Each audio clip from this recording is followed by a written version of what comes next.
We're back, Matt. This is episode 26. I just have to ask you, how cold outside is it in Canada? It's really cold. It is so cold, you'll spit in the air and it will bounce when it lands. No! Did you see that meme I think I sent to you of that girl in Minnesota that had the frozen hair during the polar Yes. vortex? Yeah, her hair was like sticking straight up and Yeah, that was crazy. I'll tell you, even here in Los Angeles, we have snow on our mountains. oh yeah. Like the mountain behind my house, the San Gabriels, is covered with snow right now, which Oh, never never happens. happens. It Yeah. is really cold. It's cold all over the country, all over North America. Mhm, mhm. So what temperatures are you feeling right now? Are you still in the 60s or are Yeah, you we're like 65, but the mountains are so high that it just catches the snow.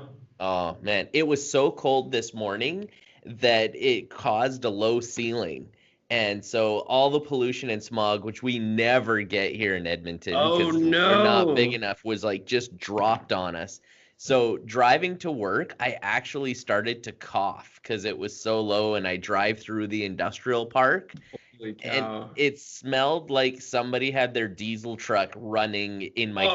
Oh, That's what, and gross. and then I got to work and there was a diesel truck running like right outside. So we're wondering like, is the air intake taking this in? Because you got a diesel truck, you don't want to shut it down. Those glow plugs might not start your truck again. And Right. so I get what the guy's doing, but then I think it was because of the low ceiling, because it's so cold and there was no air movement. I think that was part of the problem. And we were just looking at the truck going, "Are you poisoning me?" But I think it was actually our industry was poisoning us. And oh man, people had headaches and people were coughing and sore throats. It was bad. We're not used to this smog thing. Is No. LA a lot cleaner? Because I know LA used to be Yeah. famous for smog. Well, it used to be back in the 60s and 70s and even 80s. I remember mom said when she used to go to Disneyland, they're from San Francisco area, the Bay Area. Yes. They would come Yeah. over, and dip down from Santa Clarita, and it would just be like smoggy in the San Fernando Valley, and they would just go into this haze. But, Uh, they've really cleaned it up. And one of the things that they did was they actually made our gasoline different. oh. So our gas is like $1 more per gallon. So, we pay about $3 right now, where the rest of the states is like two. And Wow. yeah, it's a lot more expensive, but they refine it special in some kind of a way where it makes less pollution. I'm really not sure how it works, but it's Hmm. really cleaned it up. I have patients that tell me all the time that it's like night and day. And I even remember 10 years ago when I moved here, it seemed a lot Yeah. browner. And I'm not seeing as much of that anymore, which is nice. But I'll tell you one thing, when I was in China, Yeah. Beijing was gross. Oh It was yeah. so smoggy, Matt. I don't know what you were going through today in Edmonton with that inversion, but Beijing was like you could cut the air with a knife. I've heard some cities are like that. Also, lots of big cities in India, they say it's like smoking 3 packs of cigarettes a day. Yeah. Like that's not good. No. I get the feeling though that, with technology, we're going to advance. I feel like as a society, we're going to switch more to solar and wind and maybe nuclear. Bill Gates actually in the news has really been pushing nuclear lately, which Nuclear I think is fission or interesting. fusion? Because we already No, have fusion. yeah, he's just the regular nuclear fusion. Yeah. I actually was talking to a friend about that fission thing that you told me about from the University of Utah, and apparently it was debunked, unfortunately. So, Yeah, it was. They haven't been yeah, able to replicate it. Although, they keep saying we're just 20 years away. It's been 20 years away for the last 60 years. So, it's just uh, not it, going to happen. that will be the golden goose if we can ever get nuclear fission going. And Bill Gates is pushing fusion, and that can be good. I mean, a lot of Europe's on it, and a lot of people are really concerned about fusion, right? You look at the tsunamis that hit Japan and what that did to their fusion plants, and you worry about earthquakes and Chernobyl and all kinds of things like that. So you do have those risks, but really, if you look at how much nuclear fusion is out there versus the incidents, it's really quite small. But then you can say, well, yeah, but Do you really want another one? No, well, and Nobody wants especially another because one. there's like an island up in the northeast of the United States. If I was from here, I would know the name of it, but it melted down about 20, 30 years ago. And anyway, they've been turning off the San Onofre nuclear power plant down by San Diego ever since the Japanese one melted down. And actually, kind of fun for our users, I was living in Japan and helped clean up the tsunami up Yeah. in Sendai. Yeah, but it was really scary because, there was still radiation in the air. And Hmm. I can tell you firsthand that it's really quite a scary thing. And to see the school kids still there, and it just made me a little bit worried about nuclear power. Bill Gates, though, he claims, I was reading an article, he said that, now with more futuristic and more current modern ways of doing it, the waste is contained a lot better. Yeah. So I don't know, we'll see. I personally would rather just do solar power though. The biggest problem Yeah. with solar and wind is our electricity needs are so immense. Like solar and wind is more of a decentralized way of gathering electricity, but it isn't to the point right now where we can get nearly enough electricity to supply cities and even suburbs. So it's really good if you're out in the boonies and you're a single individual and you've got lots of space. Like we're just not there to be able to get the amount of kilowatts that we need to supply modern society. And what's interesting is the expense that goes into taking care of nuclear fission or fusion, because it's the waste too. So yeah, you can contain the waste, but now you have to safeguard the waste. For So it's not thousands of just years. contain it. You got to keep it away from people who want to do bad things with it. Oh, that's So true too. Yeah. Well, and the other thing I was going to say about solar, I looked into it for this house, and basically you have to live here for like 15, 20 years. And 20 years is the numbers I saw to pay yeah, itself off. to And that's pay if you itself get a off. good installation. If you pay extra for the Tesla awesome shingles, it's like 5 times that amount. Like I it's 100 know. grand. What are you gonna save a It's hundred it's grand, right? just not worth it. I mean, Yeah. I'm not gonna live here for more than 20 years, knocking on wood, but it's really one of those things that rich people do. Actually, one interesting thing about California, though, that our listeners might find interesting is that in a couple years, it's going to be required for every new build.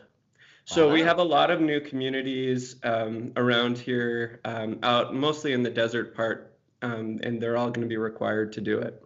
Now that's interesting because hopefully the price comes down A with volume and B it's initial. Like when you're up there building the roof, you might as well put solar panels on it. So that should drop the cost too because you're not mobilizing 2 crews and coming back and retrofitting and drilling holes. Like it's all in the plan. So hopefully that will drop the cost. And Yeah. yeah, that'd be Let's sweet. hope so. Yeah, and then you could just plug in your Tesla and then have free, energy Mhm. to get from place to place. So I see here that you have an article about Bitcoin in Canada. What's going on? Yeah. So it was really quite interesting, and this is big news in Canada. I don't know if this would be big international news because we're only talking about $250 million worth of Bitcoin compared to the trillions that are out there. Maybe it's billions. I don't know if they're at trillions yet. Probably billions. But anyways, what happened was there was a company called QuadrigaCX. I probably pronounced that wrong, but it's out of British Columbia, and the owner died. And what the problem was is where everybody thought this was some big organization they even called themselves Canada's biggest cryptocurrency trader and the leading Bitcoin exchange in Canada. And everybody thought it was an exchange and a bank, and it turns out to have been a 30-year-old guy in his basement. Mm-hmm. So people were buying Bitcoins through this company, QuadrigaCX, and then this guy ends up going to India, and he dies of complications of Crohn's, and with him goes all the passwords to the cryptocurrencies. So they call them the cold wallets. And the way it was described, and I'm sure some of our listeners know more about cryptocurrency than I, but there's a hot wallet and a cold wallet. Mm. And the hot wallet is one that you have open and active, and it's kind of like a cash register when you've got a float of money. So the daily trading comes in and out of the hot wallet, and then you can transfer money from the hot into the cold. And cold wallets are usually like external drives that, or things that you can plug in. So you unplug it and nobody can hack it. Nobody can get into it because it's completely unplugged. You can put it in a lockbox. And then even if you have it and you plug it in, you'll still need a password. And it sounds like it's the passwords to these cold wallets that disappeared when this guy passed away. Oh, no. Yes. So now there's $250 million worth of Bitcoin. Are you kidding? Even though Bitcoin is so low right now, there's that much money on it? Yes. Oh, so imagine what no. it would have been at its peak, right? So now there is some controversy around this. So why this is in the news right now, apparently this guy, his name is Gerald Cotten, who passed away. He was the chief executive officer, and it turns out he was the only officer, right? Because he was just some dude in his basement with a computer. I'm impressed that he's 30 and winning with money like that. Well, he was winning with other people's money. Right. Right? OPM. Yeah, and so this is all in the courts. So all these people whose money is locked away in these cold wallets are suing the company and trying to get their money back. And the company is actually, so his executor, which is his wife, is claiming there are no passwords. I don't have $250 million to give out to all these people that we owe money to. And so it's basically they're filing for bankruptcy protection against their creditors, which are these people that lent money and bought cryptocurrency through this guy. So that's what's going on right now. And so now it's up to a court to say, okay, is this like regular bankruptcy protection, or do we treat it like a bank because this guy was claiming to be a bank, but he's not regulated like a bank? So that's where all the controversy is. And it gets even more controversial. So on Reddit, there's all kinds of people who, they lost money. They're trying to figure out what's going on. It's usually the little bit more tech savvy people that bought into Bitcoin. And they're claiming that they're seeing activity on these accounts of these cold wallets. It's still happening? Well, that's what they're claiming. Now, from my understanding of cryptocurrency, you shouldn't be able to see activity on these cold wallets because of the security of cryptocurrency, right? Like only the person with those passwords and with those cold wallets would or should know what's happening. So I'm not sure. Perhaps they're talking about just the activity on a website. Maybe he's not a solo person. Maybe there's somebody that controls the website and they're seeing that. Well, that's the concern. The concern is this guy claiming that he died in India, and they posted his death certificate. Oh. So they're looking at the death certificate and they're like, is this a real death certificate? I mean, this is India. Come on, right? But he's Canadian, right? Yeah, he's Canadian, and he went to India to do humanitarian aid. And they're like, okay, this all just seems really weird. He just goes to India to do humanitarian aid and then happens to die of complications to Crohn's. There's no evidence of a body. The wife says he's dead, but there's no proof of a funeral, right? Like it's just this death certificate. And is it a legit death certificate? And then they claim that they're seeing activity on these accounts. So is he really alive? Is he siphoning the money? Like what's going on? Is anybody investigating into this? So, and then it gets even more controversial. What? Yeah, it does. So this is, now, is this true or not? This is what I'm reading on Reddit. So, of course, take it with a grain of salt. Okay. Right? And so how they got this information, I don't know. They say 2 weeks before his death, like before he goes off to India, he left a will. And in that will, he left a plane, 2 houses, and $100,000 to take care of his 2 chihuahuas. Right? So it's like, where does he live? Is this a Vancouver guy? Toronto? Where's this guy from? He's Vancouver, yeah, Okay. yeah, or around Vancouver. He's in British Columbia. So interesting that just before he dies, he sets up his will. So Dan, do you have a will, and is it all organized and set up? No, I don't have a will, but I do have a Google Doc that will be sent to you and our other siblings.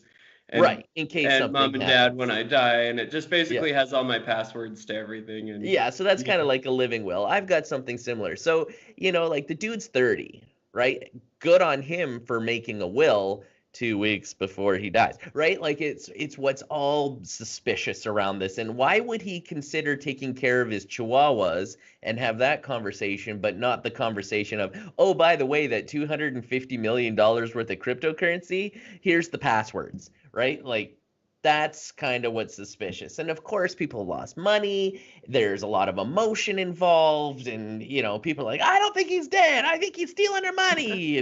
And well, to have a will for chihuahuas is ridiculous. yeah, but he's not the first one to have wills for chihuahuas. But It's still ridiculous. it is ridiculous.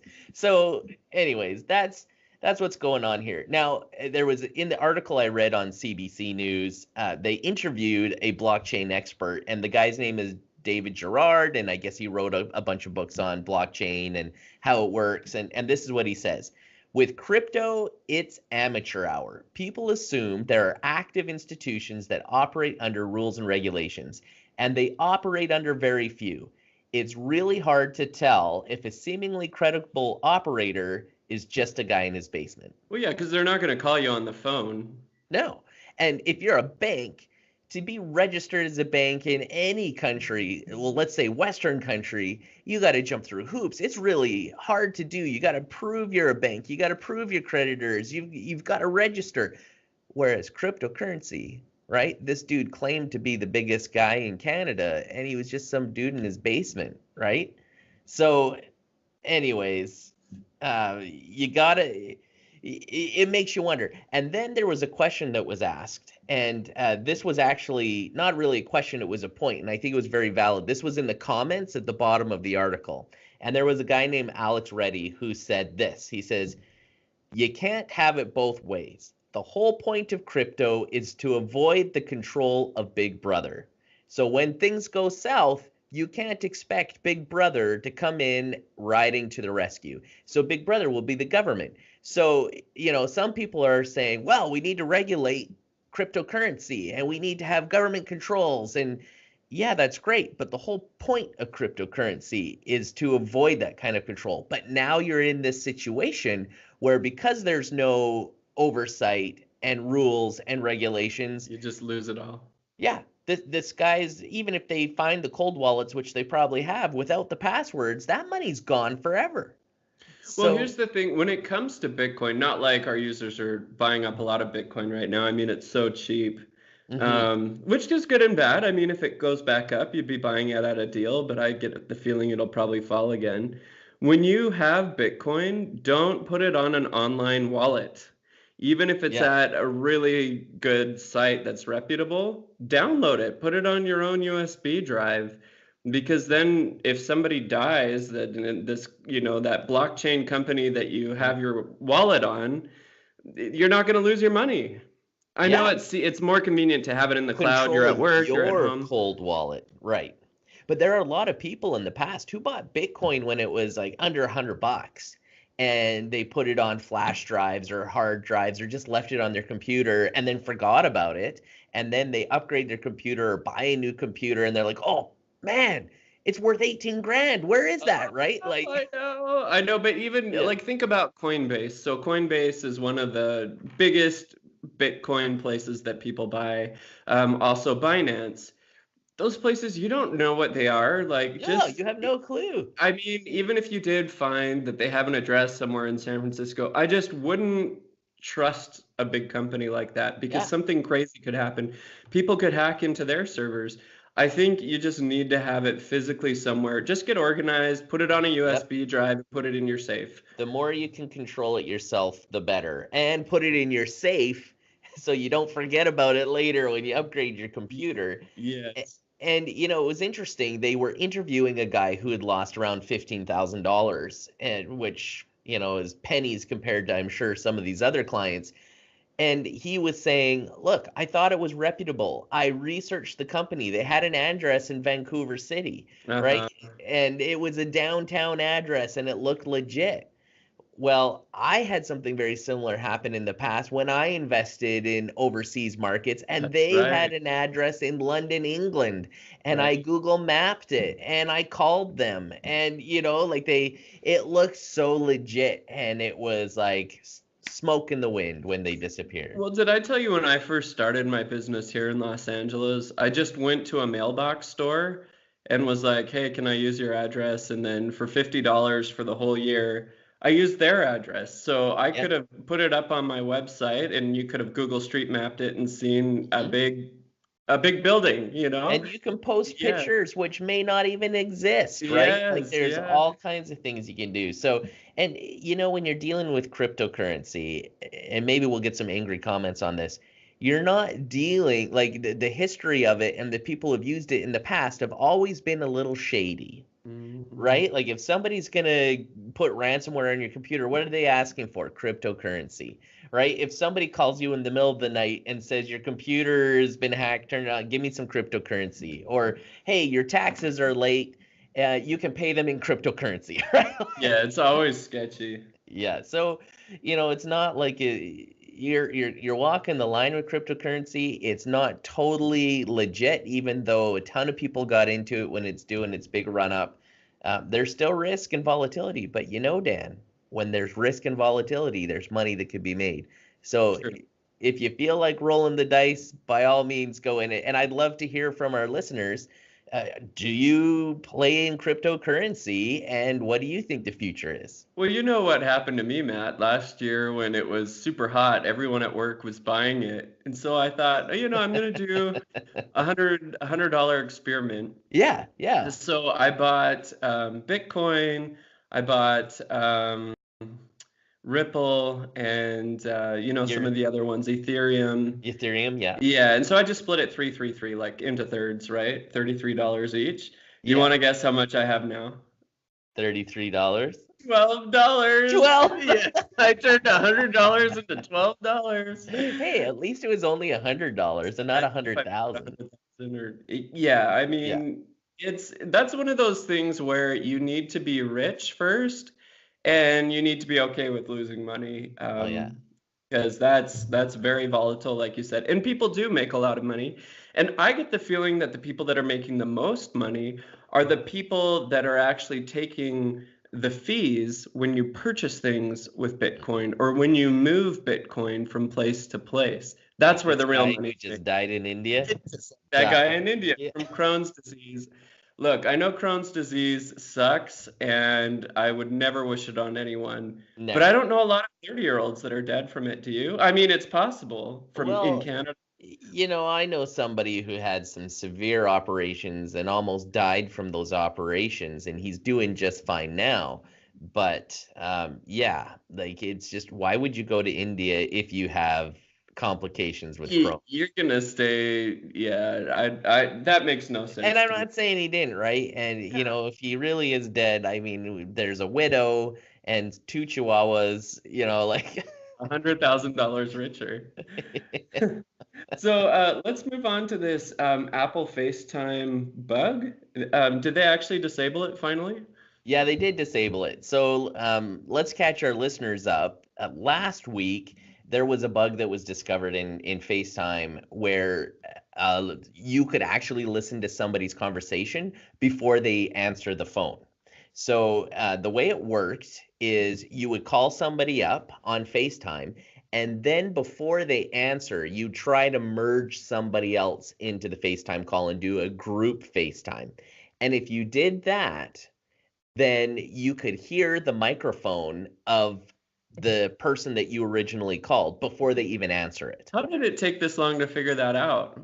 I don't know, but apparently, from what I heard, is the bug was discovered by some teen who was playing Fortnite. And Oh, okay. And he I'm not wanted to get all his friends in on it. maybe, but then all of a sudden he's like, "Hey, I'm listening to this," and then he posted it, and there's all kinds of YouTube videos of people showing you how to do it and proving that it existed. And it was probably 3 days of people talking about this online and videos before Facebook finally shut it down. So I think they took way too long to shut it down. That's a huge risk. And I see you read an article about a lawyer who's claiming that somebody was listening into sworn testimony. What's that about? Yeah, well, I mean, this is all from last week.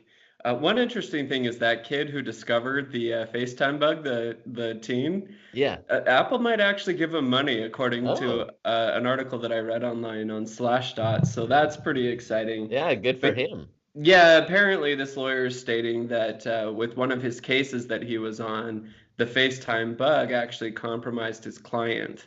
So he's trying to sue Apple and he's trying to prove that.